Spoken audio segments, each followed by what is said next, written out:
Ayan po, Nay, ano. Last sessions na po natin, ano, 4 na sessions po yung binigay ko po sa inyo magkapatid. Opo. Ano po ba pinagbago? May pinagbago po ba kayo? Marami po. Marami po. Yung unang punta nyo po, ano po ba ang daing nyo? Kayo po muna na yan, no? Ano po ba daing nyo nung una?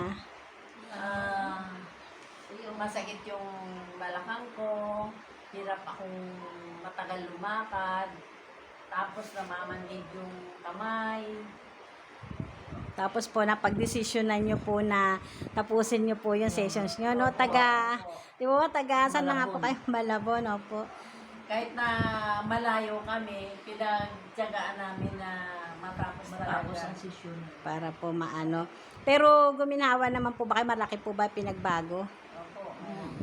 Nakakatawa naman po. Salamat po. At doon yung po natuklasan na hindi ko alam na mayroon pala akong vertigo. Saka po yun nga, yun sa sciatic nerve, ano po. Di po ba natuklasan po natin ngayon. Lagi ko po sinasabi sa inyo, ang sakit nyo po, sciatic nerve po ang problema nyo. Pero basta't po alam ko po yung isang linya lang po ng sciatica, ang alam ko po na kung bakit ko po nasasabing sciatic nerve. Ngayon po kinuha ko yung kodiko ko. Yung pala po nakakonek po sa tawag dito, fibula saka sa tendons. Sipin nyo po yun. Ngayon ko lang po natuklasan yun. Tingnan nyo, na-trigger ko po. Natapos po natin ng maayos yung session ko po sa inyo, no? Di ngayon po, kailan nyo po planong bumalik? Baka December. December. Opo. December na po. Sa akin naman po, ng Panginoon. Opo. Magkaroon ng blessing. Nakabalik naman. Opo. Sa inyo naman po, Nay, ano naman po yung daing nyo po nung unang punta nyo? Namamanhid yung mga binti ko. Tapos parang ang mga katawan ko parang wala sa lugar. Bali po, yun naman po Yung pangatlong sesyon, doon ko naramdaman na ito parang mahina na ang manhid. Opo. At saka ito, ngayon, Sa parang tuhod. hindi na masyado. Opo. Sana Yun may na. awa ang Diyos, gumaling kami. Opo, yun naman po sa inyo. Ang sabi ko rin po sa sakit nyo na nakita ko po, sciatica din po, ano. Oo. Pero tingnan nyo po, parehas ko po kayo sinabihan ng sciatica, pero magkaiba po ng connection, ano. Nasaan na po ba ulit yung code ko para po maipakita po natin sa kanila yung pagkakaiba po ng inyong sakit at karamdaman.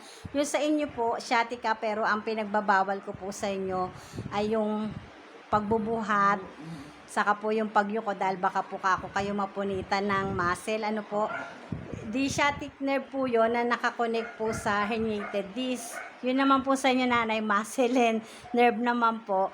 Nakakonect naman po kayo dito sa, ito po yun ayan. Ayan. Yan po, yung sa inyo po, Ito. yan, ito po yung sa inyo, no, sciatic nerve na sabi ko po sa inyo, bawal kayo magbuhat dahil baka mapunitan kayo ng muscle, delikado po sa inyong bone. Sa bone po yung nakita kong magiging problema nyo po sa sciatic nerve nyo. Yung sa inyo naman po, Nay, sciatic nerve din po, pero dito ko naman po kayo nakitaan mula po sa L4 hanggang S2. Yan po, L4 hanggang S3 na nakakonect nga po, dito ko po kayo tinrigger sa tibial nerve at saka po sa fibular nerve. Yun naman po sa inyo, Nay, dito ko naman po kayo tinrigger sa nerve to piriformis or butrator, saka po dito sa gemellus. Yun naman po yung na-trigger ko po sa inyo. Kaya, di po ba parang nakakatuwa po, no? Hindi po ganun hindi po pangkaraniwang therapy kasi kinunik ko po siya sa inaaral ko na tungkol nga po sa nerve. Nakakatuwa po na para sa akin isang simpleng therapy lang po yung ginagawa kong aral po ako ng aral. Pero nakakagulat po no. Yung last na ng therapy namin, doon muna na talaga. Nakakatuklas nahuli po. mo ang Opo. tamang sakit. Opo, di ba nakatuklas po ako na ay dito pala 'yun. Ito pala 'yun, talaga palang merong ganito ano po. Di ba nakakatawa po na madami pala po akong mapapagaling. Isipin niyo po, Ano po ba ang findings niyo sa doktor? Di po ba sabi niyo matagal na kayong nagpapadoktor? Opo, ang finding ng doktor sa akin, sciatic nerve. Ang galing Kaya ano, ang nalaman payo niya ko. sa akin, sabi niya, nanay, magpa-therapy ka. Opo. Kaso nagtanong naman ako doon, malapit sa amin, hindi naman kaya ng mga anak ko. Kaya sabi ko nga sa anak ko, ayoko yung mapabigat sa mga anak ko kasi mahal nga. Opo. Tiisin ko na lang. Opo. Etong umuwi kami ng Guimara sa Iloilo, nag-share itong kapatid ko, si Susan, na Meron daw silang dito nakilala. nga sa iyo, Opo. doon kayo magpa-therapy, malapit lang doon sa amin. Kaya nagpasya kami, hindi kami umuwi sa sarili ko.